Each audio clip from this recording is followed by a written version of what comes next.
Bukan fitur. Gimana? Jadi apabila kita hanya menyebutkan fitur-fitur dari sebuah produk, audiens itu kan belum tentu paham manfaatnya. Nah, maka dari itu kita juga perlu menjelaskan tentang keuntungan dari fitur-fitur yang ada. Mungkin untuk menuliskan fitur-fitur yang terdapat dalam produk atau jasa, kita itu bisa menyebutnya dalam daftar atau list yang nantinya mudah diingat ketika sedang dibutuhkan.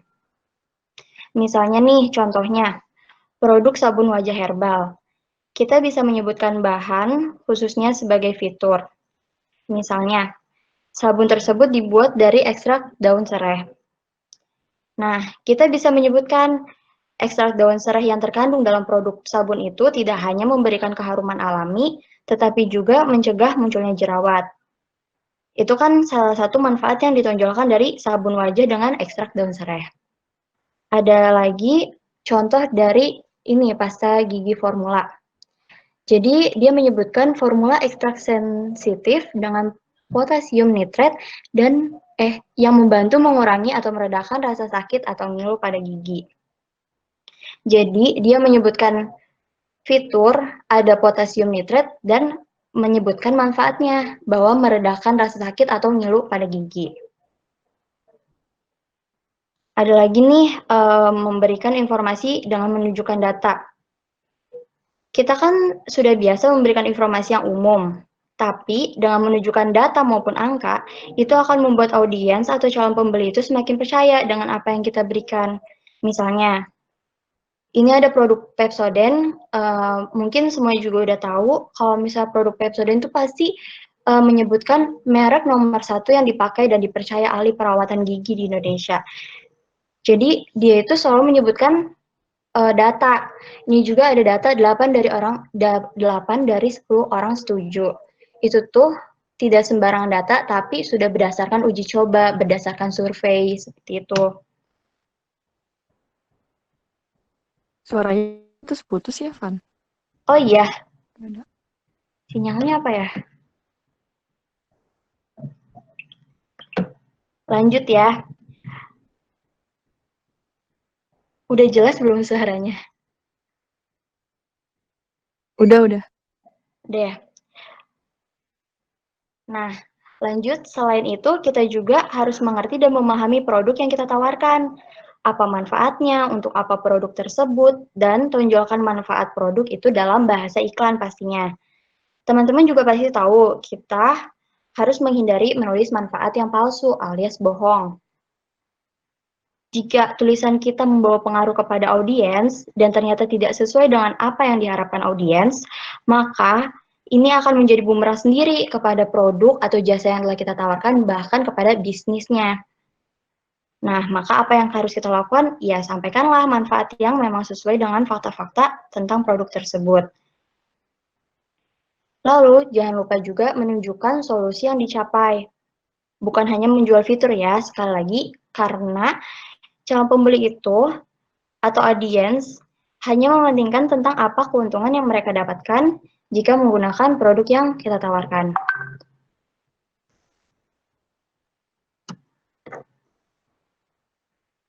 Lanjut yang ketiga, strategi menulis judul yang menyedot perhatian. Jadi di sini ada quotes-nya dari David Ogilvy yang ahli perikanan. Dia bilang, on the average 5 times as many people read the headline as read the body copy. When you have written your headline, you have spent 80 cents out of your dollar. Nah, prinsip yang sama itu berlaku untuk memposting website, artikel, atau menulis buku. Jadi kita itu sebaiknya berfokus kepada judul kan. Kayak yang saya lakukan ketika memulai atau mengakhiri menulis artikel, itu selalu dengan pertanyaan, Apakah ini membuat saya ingin terus membaca? Nah, kalau enggak, jangan dipublikasikan dulu sampai kita mendapatkan judul yang menarik perhatian, yang tepat, dan yang mudah diingat. Emang dalam mempertimbangkan judul ini kan memiliki tidak sedikit waktu ya, dan biasanya juga saya melakukan diskusi sama teman gitu kan, untuk memilih judul yang baik. Ketika kita mendapatkan judul yang baik, kita juga akan mendapatkan lebih banyak pembaca dan lebih banyak dibicarakan. Nah, bagaimana strateginya? Ini saya mengambil strategi dari sumber yaitu Jeff Goins dan Dewa Eka Prayoga. Yang pertama, kita bisa menggunakan angka. Ada alasan kenapa begitu banyak copywriting memakai angka di judul mereka. Ya karena emang itu bekerja dengan baik gitu kan. Judul yang bagus adalah judul yang spesifik. Apa yang kita berikan dan apa yang mereka dapatkan, atau dalam berapa lama mereka akan mendapatkan manfaatnya, 3 hal itu bisa dispesifikkan dengan cara menulis angka. Contohnya, 5 tips merawat kecantikan agar awet muda. Atau di sini ada contoh 7 powerful public speaking tips from one of the most watched TED Talk speakers. Atau ada lagi nih yang dalam berapa lama mereka mendapatkan manfaatnya, itu contohnya cara menghilangkan stres dalam 3 menit gitu, itu kan menggunakan angka. Nah, sebenarnya angka ini nggak ada aturan apapun, berapa sih angka yang baik gitu. Tapi orang itu biasanya akan mengingat 3 atau 5 poin. Tapi katanya juga ada angka yang benar-benar nggak jelas, kayak 19, di sini ada angka 27 atau 37 yang dapat menangkap perhatian pembaca. Yang kedua itu gunakan kata sifat yang menarik. Nah, contoh-contoh katanya itu ada mudah, telaten atau cermat, menyenangkan, gratis, penting. Contohnya itu ini ada iklan webtoon. Baca komik gratis di mana saja dengan line webtoon. Lalu kita juga bisa memberitahu urgensinya, misalnya stok tinggal sedikit, buku terbatas, atau hanya untuk beberapa orang. Seperti yang udah diterapkan dalam website Alametrik, kemarin saya lihat, itu promosi program Bakti Negara dengan menulis kuota terbatas, seperti itu. Ya tujuannya untuk supaya calon pembeli itu closing pada saat itu juga. Nah, yang keempat, hilangkan hambatan. Gimana? Ya menggunakan kata-kata kayak tanpa, meskipun, walaupun. Contohnya misalnya penghasilan 4 juta setiap bulan tanpa keluar rumah, kayak gitu. Atau yang lainnya lah pokoknya. Terus, kita juga bisa menunjukkan keuntungan. Contohnya, di sini ada 7 tips menampilkan presentasi yang sukses dan hebat, atau 10 tips super biar presentasi jadi keren dan anti mainstream. Jadi, judulnya itu menunjukkan keuntungan, keren, anti mainstream, sukses dan hebat untuk menampilkan presentasinya, kayak gitu. Ada lagi contoh yang lebih heboh. Rahasia penjualan yang dahsyat, bagaimana menjual di atas panggung, laku keras, dan mencetak omset 3 juta dalam waktu beberapa menit. Kayak gitu. Nah, yang keenam, itu kita bisa menggunakan alasan mendasar yang unik. Misalnya, alasan, prinsip, fakta, pelajaran, ide-ide, cara, rahasia, trik. Nah, kita itu biasanya menggunakan alasan-alasan mendasar yang unik ini pada artikel listicle. Contohnya, juga bisa dilihat di cover majalah Femina ini. Ada judul gini, Rahasia Karir Panjang ala Jennifer Lopez, Kylie, dan Sandra. Atau 6 alasan harus mulai gaya hidup sehat, kayak gitu. Nah, katanya, jika memungkinkan jangan pernah menggunakan kata hal. Karena kita pasti bisa melakukan lebih dari itu. Ya, dengan kata-kata ini, alasan, prinsip, fakta, pelajaran, dan lain-lain. Yang ketujuh, kita bisa menggunakan pertanyaan. Apa, mengapa, kapan, dan bagaimana. Ini merupakan kata-kata pemicu. Tapi yang paling banyak digunakan itu kata mengapa dan bagaimana.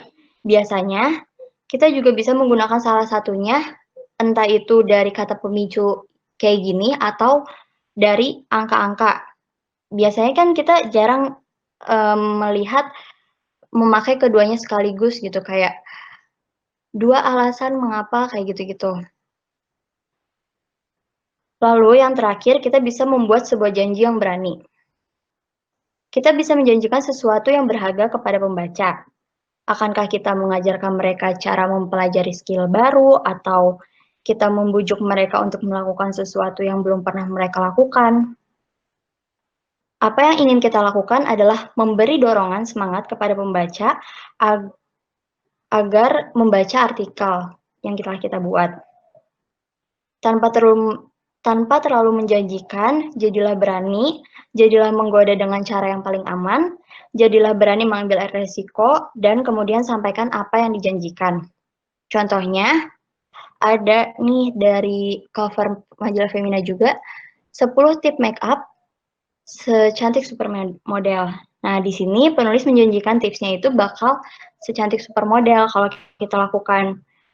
Terus buatlah janji yang berani, misalnya menjual rumah dalam 1 hari, kayak gitu. Kita bisa coba membuat judul sederhana menggunakan formula ini. Angka atau kata pemicu, kata sifat, kata kunci, dan janji. Contohnya itu ada, bagaimana Anda bisa dengan mudah menjual rumah dalam waktu kurang dari 24 jam? Jadi di sini kita menggunakan kata pemicu, yaitu bagaimana, kata sifatnya itu mudah, kata kuncinya adalah menjual rumah, dan janjinya itu dalam waktu kurang dari 24 jam.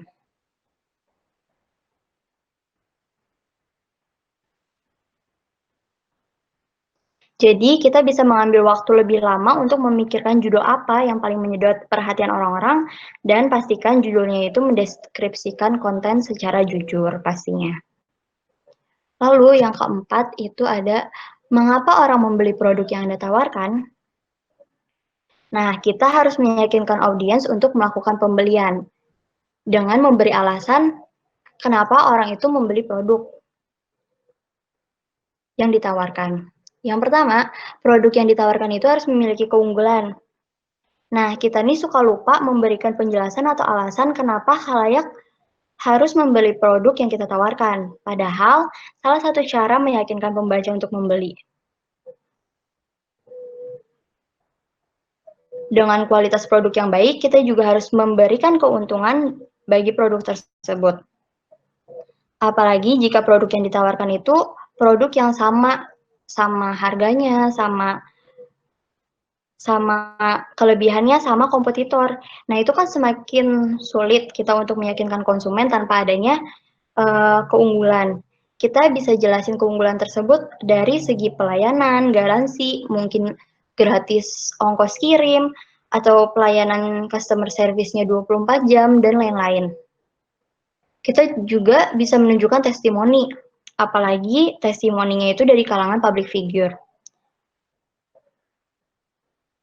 Nah, kalangan public figure ini semakin membuat tertarik orang dan bakal diyakini oleh calon pembelinya. Lalu kita juga bisa menunjukkan pencapaian bisnis. Kalau bisnisnya memiliki pencapaian, itu akan menjadi nilai lebih yang dapat dipamerkan kepada konsumen. Misalnya nih, ada brand The Body Shop. Brand ini memiliki kebijakan salah satunya terhadap uji coba kepada hewan. Jadi mereka itu against animal testing. Menggunakan slogannya yang against animal testing itu, ia menekankan dukungannya terhadap berbagai macam isu yang beredar di dunia. Nah, ada lagi banyak dukungan dari The Body Shop ini, ada support community threat, activate self-esteem, defend human rights, dan protect our planet. Lalu ada lagi, itu produk Pepsodent yang selalu memberikan pencapaian bisnisnya di mana Pepsodent itu merupakan merek nomor 1 loh yang dipakai dan dipercaya oleh dokter gigi di Indonesia, kayak gitu. Nah, yang terakhir ada kata perangsang dalam headline. Headline itu kan merupakan iklan kita. Jika kita gagal membuat orang tertarik membaca iklan atau artikel yang kita buat, maka kita juga akan gagal mendapat penjualan atau mendapatkan viewer.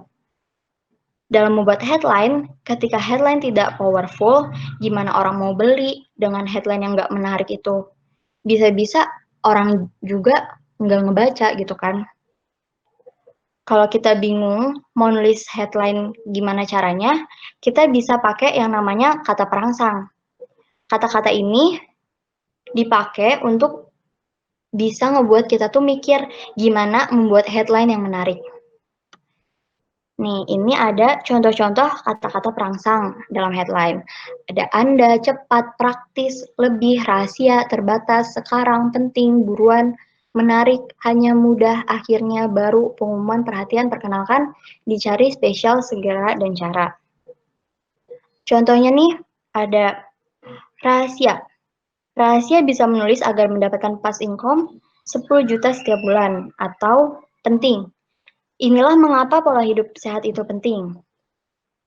Inilah cara hidup sehat yang mudah dilakukan, atau resep spesial dan praktis untuk bekal sekolah.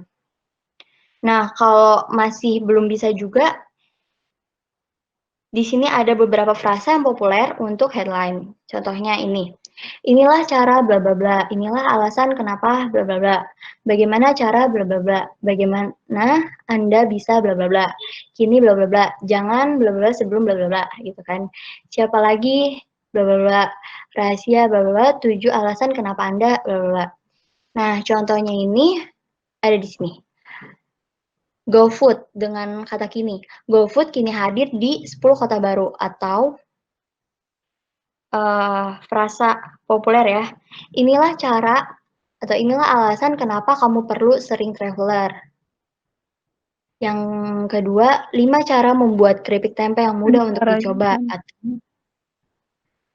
Jangan makan sebelum olahraga, mitos atau fakta, kayak gitu kan. Terus yang terakhir ada siapa lagi yang ingin membangun desa ini kalau bukan kita. Nah, seperti itu. Sudah semua presentasi yang telah saya berikan.